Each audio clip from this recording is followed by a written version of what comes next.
And Shahnawaz Sheikh has become a hero in the narrow lanes of Malwani as his free oxygen scheme, which he started in the first wave of COVID, continues to save lives.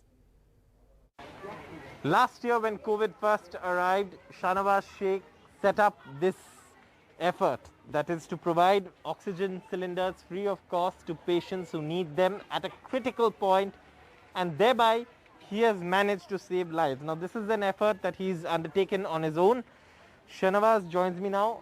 The COVID situation is once again worse. We are coming to you from Malwani in Malad, and Shahnawaz will tell us. Shahnawaz, you started last year and obviously it's continued.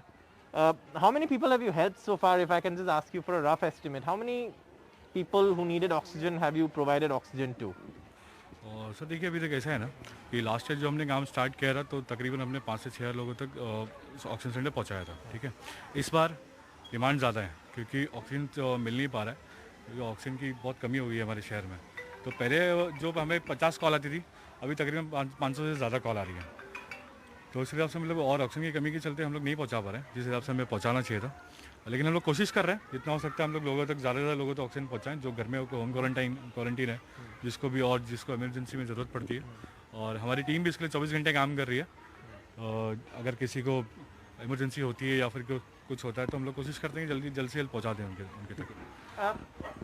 आपको किस तरीके का support, कोई administration से कोई support है या आप कैसे इसको चलाते हैं? क्योंकि ऑक्सीजन मिलना, ऑक्सीजन ट्रांसपोर्ट करना, इस ऐसे इलाके तक ले आना, वो भी एक मुश्किल काम होता है। देखिए अभी तो हमें कोई किसी का सपोर्ट नहीं है, कोई एडमिनिस्ट्रेशन का। हाँ ये है, जैसे कि मैं हूँ और मेरी टीम के लोग हैं, हम लोग सब मिलकर काम कुछ कंट्रीब्यूशन करके हम लोग काम कर रहे हैं। और मैं आपको एक बात बता दूँ कि पहले जो हमें चीज़ कांदिवली मिलती थी, आज जो चीज़ हमें भिवंडी में मिलती है, यहाँ से 80-90 किलोमीटर की दूरी पे, क्योंकि यहाँ पर कहीं ऑक्सीजन अवेलेबल है नहीं। और जो छोटे मोटे प्लांट हैं वहाँ पे मैंने बात किया कि मतलब हम लोग हमारा ऐसा कॉन्सेप्ट है, हम लोग फ्री ऑफ कॉस्ट इशू देना चाहते हैं। तो उन्हें भी हमारा काम अच्छा लगा और उन्होंने हमसे मतलब वादा किया कि हम आपको इतने सिलेंडर्स प्रोवाइड कर सकते हैं दिन में, ज़्यादा नहीं कर सकते लेकिन इतने कर सकते हैं।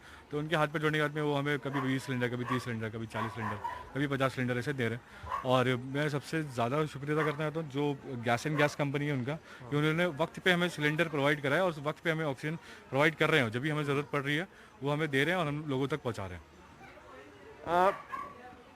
आप ये शुरुआत क्यों किया? थोड़ा लोगों को पीछे ले चलते, पिछले साल तक ले चलते, क्यों ये शुरुआत किया आपने?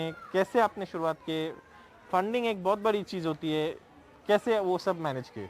और देखिए पिछली बार जब लॉकडाउन हुआ तो हमने काफ़ी काम किया था, लोगों माइग्रेंट्स के लिए काम किया था, काफ़ी काम किया था हम लोगों ने।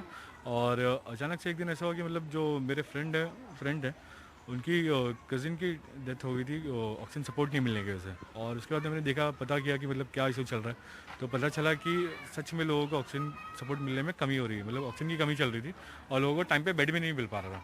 तो मैंने डिसाइड किया कि हम लोग इस तरीके से काम शुरू करेंगे, जो लोगों को ज़रूरत है, जिनको बेड नहीं मिल रहा है टाइम पे, हम लोग उनको घर पे ही प्रोवाइड करेंगे ताकि उनका सैचुरेशन मेंटेन रहे और वो अपने आगे इलाज करा सके। तो इस तरीके से हमने एक शुरुआत करी थी। पिछले साल लगभग हमने 4 से 5 लोगों तक ऑक्सीजन पहुँचाया। आपने ये टीम कैसे इकट्ठे किए, पैसे कैसे इकट्ठे किए, वो थोड़ा बताइए। देखिए ये टीम, जब एक अच्छे काम की शुरुआत करो तो लोग साथ में जुड़ जाते हैं। तो और ऐसे करें तो हमने पिछली बार कुछ फंड रेज किया था और उसी के ज़रिए काम किया था बाद में। और स्टार्ट में तो ऐसा होता है, मतलब चीज़ें ऐसी थी हमारे सामने कि हम नहीं कर पा रहे थे। तो मेरी जो पर्सनल चीज़ें वगैरह थी, गाड़ी वगैरह, एसयूवी वगैरह, मैंने सोचा यार ये तो बाद में भी आ जाएगी, लेकिन अभी इस वक्त लोगों की मदद करना ज़रूरी है।